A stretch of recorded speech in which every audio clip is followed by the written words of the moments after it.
YouTube says it has had enough of vaccine misinformation on its site. And false stories from phony sites to run circles around major news outlets. Many people don't know the difference between something real and something created to deceive them. Open your eyes. If you've ever had this feeling that something was terribly wrong with the world that we live in, but you couldn't figure out just what it was, then you've come to the right place. Secret societies, mystery religions, and the Illuminati have been controlling our reality since the beginning of time.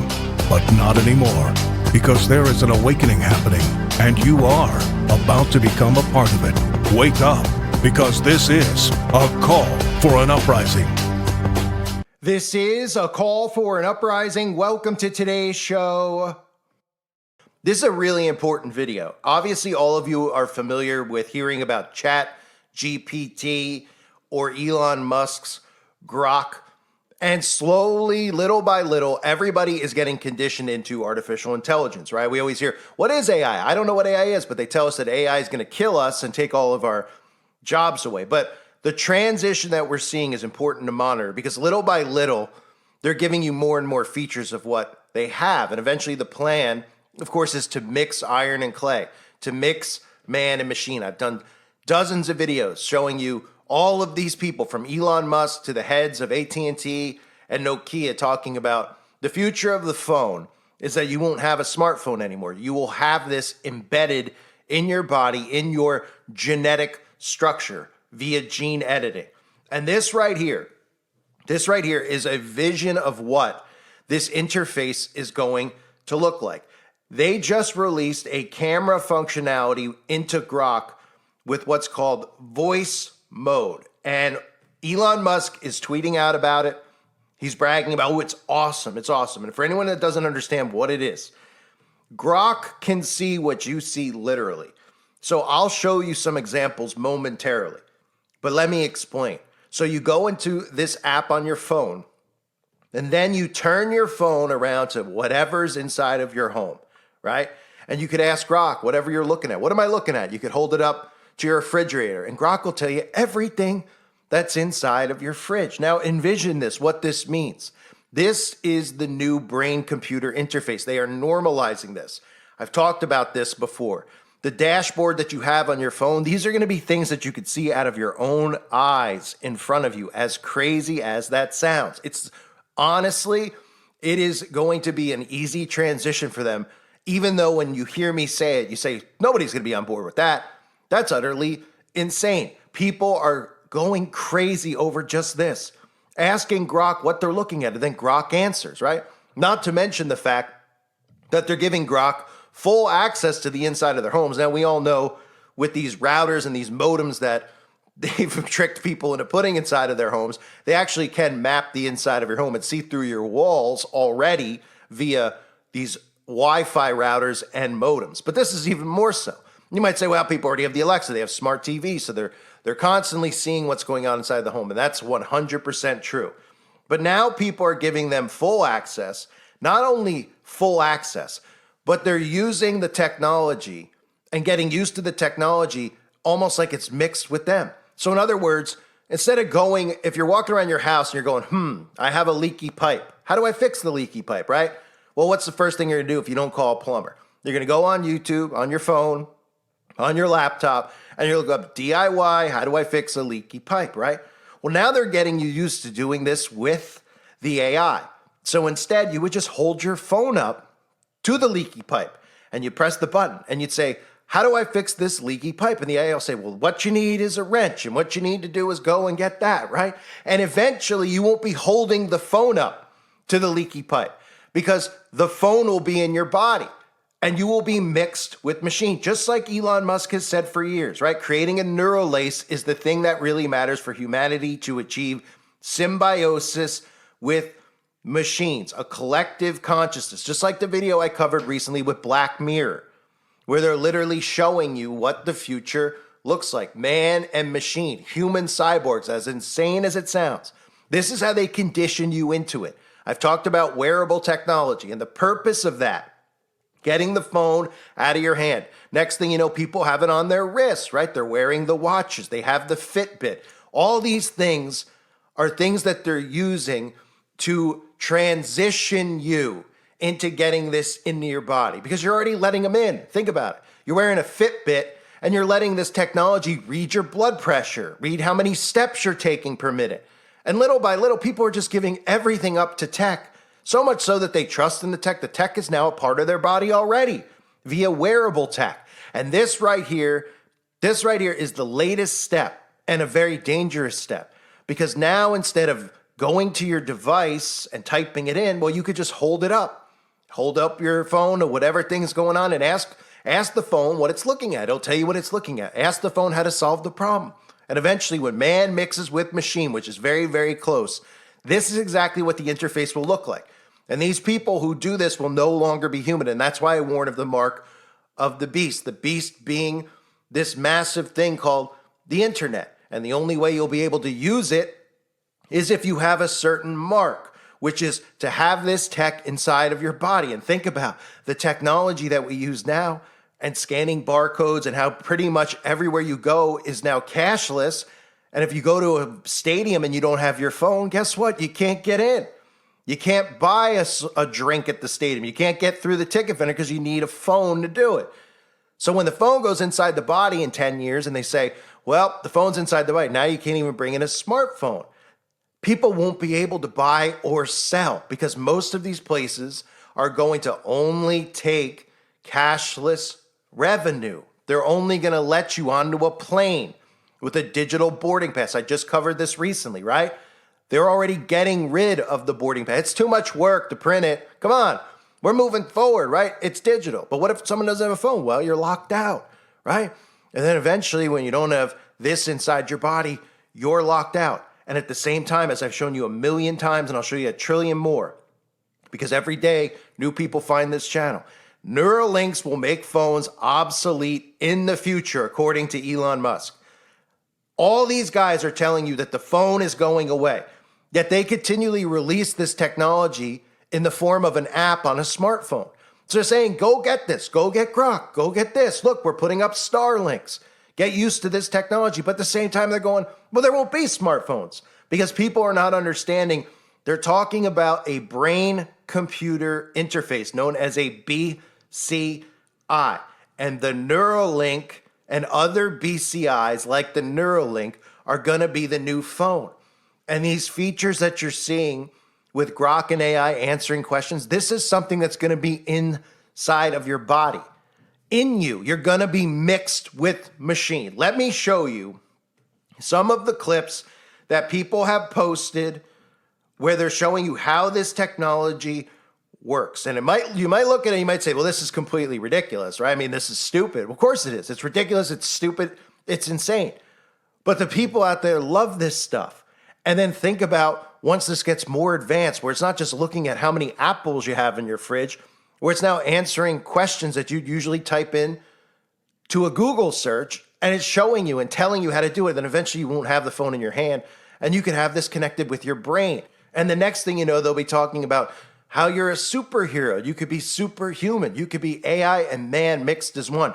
Don't miss the boat, because if you do, AI is going to take all the jobs, and you're not going to be able to survive because AI is so much smarter. But the only thing smarter than just AI is super AI, super intelligence, man and machine mixed as one. Here's how they're going to transition people into this. Hey, what can you see? You can see updates and posts right on the main page, or check the Explore section for more. Can you see my screen? Yes, I can see your screen. Let me know what you need help with. What do you see there? I see a social media profile page with posts, a profile picture, and some navigation options on the side. Yeah, whose profile is that? That's the testing catalog news profile, with a green avatar and details about a future news company in Berlin. Thank you. Hey, tell me, what do you see here? Oh, I see 2 oranges sitting on the floor. They look pretty round and bright. Hey, Grok, what are we looking at here? Hey, Looks like we have some broken toy track pieces, probably from a Hot Wheels set or something similar. Hey, that looks like a well-known entrepreneur and innovator, often recognized for leading companies like Tesla and SpaceX. Let me know if you need more details. His name is Elon Musk. Let me know if you want to know more about him. So it might look stupid, right? But the response from people out there is they're loving it, right? Grok's voice comes with camera access, letting users point their phone at something and ask, what am I looking at, right? Grok can now see. Advanced voice mode with vision is now available. It's fascinating to watch more AI models gain multi-modal abilities. The future is seeing and listening. The future is the mark of the beast, Gerver Alvarez. The future is human beings achieving symbiosis with machines. And of course, this is exactly why, and I've said this from the get-go, they lumped Elon Musk up with Donald Trump, because this is the way that they're going to dupe Christians into taking this, into thinking that this is just some safe tech. Oh, we trust Elon Musk. He's giving us our tax money back. We trust Elon Musk. Look, he's going after all those trans people and the LGBT, even though he's got a kid that's trans, right? He's going after all these people. He's on our team. This isn't the mark of the beast. They'll be listening to people who don't talk about the mark of the beast, because most pastors don't talk about the book of Revelation. And the ones that do will tell you things like Sunday law and Sunday worship are the mark, but don't tell you how buying and selling actually factors into it. And a lot of the people who don't want to believe that this is the mark of the beast don't want to believe it because they love the technology too. They like the advancements in tech. They're on their phone most of the time. I mean, I've seen ministers, and I've been to churches over the last decade or so, in and out of them, sometimes just going to go, or somebody tells me I should try this out. And what do I do when I go in? I sit down and they go, hey, download our app. You go, what? Download our app. And they're reading their sermon off their cell phone in some of these places, right? So you think that they're going to come out and say, hey, the phone going in the body is the mark of the beast, because maybe somebody in the queues there would say, hey, you're reading off of the phone. Maybe you should just use a piece of paper. Maybe you shouldn't have all these big screens with PowerPoints and everything else, because they don't see it. It's right in front of them to see. Most people don't grasp it. So I try to simplify this as much as I can, right? There's a transition going on into getting tech under your skin, and all the wearable tech, including the Apple Vision Pro, right? The glasses, the goggles, where they literally will show you people riding around wearing these glasses, like Google glasses, for example, right? And what do they see in the glasses? Well, you don't know because you're on the outside. Well, what they see when they put these on is they see the same interface that you would see on your phone. So instead of looking down and seeing, oh, here's my iTunes, here's my pictures, here's my little apps, my Pandora, they see it out of their eyes at the same time as they're walking and seeing the real world. They transition people with things like Pokemon Go. I talked about it. We were all laughing about it 10 years ago. But people walking around playing Pokemon Go, they could hold the phone up and see the Pokemon in front of a tree in their backyard. They're like, well, this is the neatest thing. And they're walking around in a blurred reality where they're walking into things that are real, because the Pokemon is actually hiding and walking around their actual backyard. And I thought it was the greatest thing. They're blurring the lines between the physical realm and the digital realm, which of course many of us believe is the spiritual realm. And to do that, they have to get all of this transitional technology into your lives. So I know people out there are like, well, I have a Fitbit. I think it's great, right? Well, that's great that you think it's great. But the reason that stuff is out there is not because they care about monitoring your health. It's because they expect to get this under your skin. So when they do the transition, it's not going to go from, well, you go to your doctor's office, you don't know how many beats per second your heart takes and all this other stuff. But now you know, because you had the Fitbit on for years. Now they're going to advance and say, what's even better? Now it's under your skin. It's going to detect cancer. It's going to detect disease. That's part of what they're telling you when they're saying AI and healthcare, right? And I've talked about this, the stuff with the United Healthcare. Bringing down the healthcare system is to bring in artificial intelligence healthcare. And nobody knows what that means. They're like, what does that even mean? It means that this tech is going to be in your body, monitoring under your skin. Yuval Harari, all these guys have talked about it. They said the next thing we got to do is get under the skin. That was part of COVID, right? We want to get under your skin. We want to monitor who's been where, who's going there. We want to monitor tracking people, who has the disease, who doesn't, who's been there, who's seen that, blah, blah, blah, blah, blah. Are you social distancing? They want and have to get under the skin. And they only can do that by transitioning you that way. And the future that they're going to tell you about is, oh, the healthcare industry's corrupt. Oh, you don't have to pay for healthcare anymore. Oh, these people are all really bad people. Yeah, well, we all know that they're really bad people, right? We all know that the system's corrupt. But the solution is not better. The solution would be breaking free from the system and going back to the Little House on the Prairie days where you have a doctor in your town, right? And you barter things. Like, oh, you're a carpenter? He's a doctor. Oh, you come over, you do what you're supposed to do. You help the person out who's sick. And when the doctor wants to build needs his steps repaired, well, then you go and you do it for the doctor and vice versa. And that's how really people were able to live and survive and help each other out. Obviously, it's a different world now. People say, well, that's a crazy notion. We can't go back to that. Well, I'm aware we can go back, but we won't go back because people are addicted to their technology. So to get under your skin, right, you need to see the healthcare system get torn down. And then you need to see them start coming out and saying, well, AI can do this. Oh, okay, AI doctor, right? I've talked about that. Oh, you could scan your medical records, just like those people are holding up their phones. That AI is going to be able to hold, you're going to be able to hold that up, have it read your medical records, and then tell you, ooh, your blood level, your red blood cells are a little high. And you're going to go, wow, this is so cool. Then you're going to call your doctor and go in, and then eventually you're not going to use your doctor anymore. And eventually they're going to go, hey, you don't have to worry about your red blood cells being high if you get this under your skin. And people are like, well, no one's going to do that. Yes, they are. Yes, they are going to do it. Look how far we've gone, how literally foregone we really are with the technology. People will do it. People don't care anymore. People just injected themselves with something that didn't even cure them, and most people ended up dying from it. All they need to see is this get promoted, glorified in the news, tell them that it's free, tell them that it's better, tell them they can live longer, tell them that they don't need the healthcare system, they don't have to pay for health insurance, which they deliberately make the prices so ridiculous that nobody could pay. Oh, there's not even a copay anymore. All this stuff, under your skin, monitoring, tracking, so that you don't have to worry about any of it, and it'll alert you. And people will be like, well, it's just like the Fitbit, because it's under my skin, right? And they'll be like, well, I don't want to get an implant. I don't want someone to cut my head open and put a brain computer chip in there. Well, they don't need to. They can inject it into your bloodstream. This is clear. They've made it very clear. They just don't want you to know it yet because there's a lot of people who are just test dummies for that who willingly got it injected to them. And they see how many people have actually survived and how many people are connecting to the Bluetooth right now. So remember with all of this stuff, okay, as I try to simplify this for you, right? Let's just recap.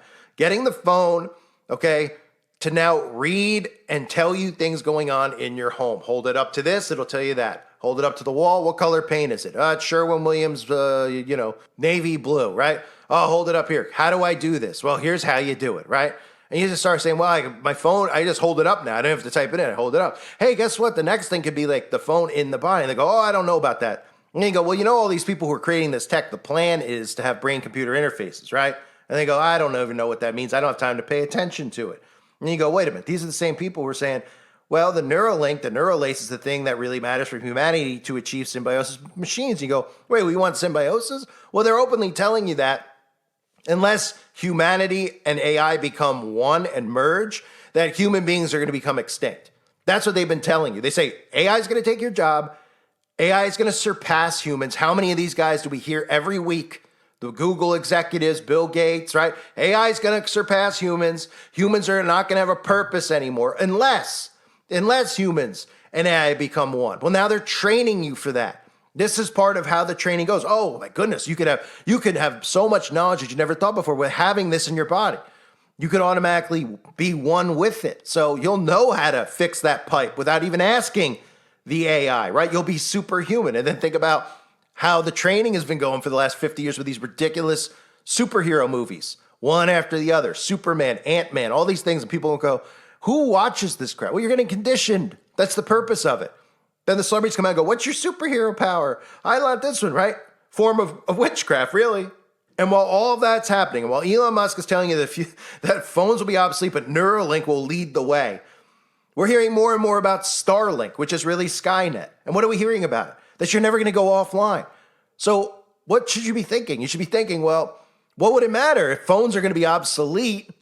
Why would I care then if I go offline? Because the primary purpose of Starlink, they tell you, is that you'll never go offline. You're lost in the desert, don't have to worry. Right, because when the tech is in your body, you're under the full control of Starlink and Skynet. And what they're literally doing here is transforming what it means to be a human being. And as I've said a million times, I'll say it again. God made every single one of us unique. That's a fact. Nobody can deny that. That's why when you see all these stories about DNA and they go, we have one splatter of blood. This guy could have been the perfect killer and could have left the crime scene, but he had one little dot. We could find the guy even if he's in Timbuktu because we have that little dot. And even if the guy's not in the data system, well, we can go through all these other means and narrow down who this person is, even if he doesn't look like a suspect in the first place. People go, that's incredible, right? That's because God made you unique and gave you your own genetic code. And that's the thing that they're taking away. And that's why when it comes to the mark of the beast, that there's no going back. There's no taking the mark of the beast and going, I want out. Because they're editing you and they're editing what it means to be human. Thus, God's creation is being changed and transformed into something that it shouldn't be. Mixing man and machine, the mixing of iron and clay. So this is very important from that standpoint. I know some people out there, they don't think the way that I think, which is probably good for them. But when I see this stuff, that's what I see. Here's where we're going now. Here's another thing that they're enabling people to do with the phone. And this is a huge thing because this literally removes the Google search. This removes the typing aspect. This is now holding your phone up. You know, and some people will hear this and they'll just think about the mapping of their home. But we all know that all this tech inside the home has already given them full-on surveillance of your house. That's the purpose of all these smart TVs and everything else. But now it's literally going to answer your problems without you having to go and type it in yourself. And it's doing it from the standpoint as if it's your own eyes, because you're holding the phone up like you're looking at it yourself and you're saying, look here. And then the next thing you're going to say is that, wouldn't it be easier if that was in you? And then think about the superhero, the super intelligence, right? Because humans are going to be gone. AI is going to take over unless, of course, you allow yourself to become super intelligence, which would be you and AI together. Then you don't have to worry about jobs. Then you don't have to worry about being, removed from society. You could become a superhero in a sense, right? This is the transition into it. Every little thing that they do, every little upgrade that they do, and they have all this ready. This is about conditioning you. This isn't about, Elon Musk just discovered this technology a couple of weeks ago. Now he's releasing it out. This has all been ready. It's about conditioning you into it. And they monitor and track how you react to these things. And if there isn't any pushback, they continue to go forward. It's frightening. I thank everybody for being here. I hope you're all doing well. Let me know what you think in the comment section below. God bless all of you, as always, and your families.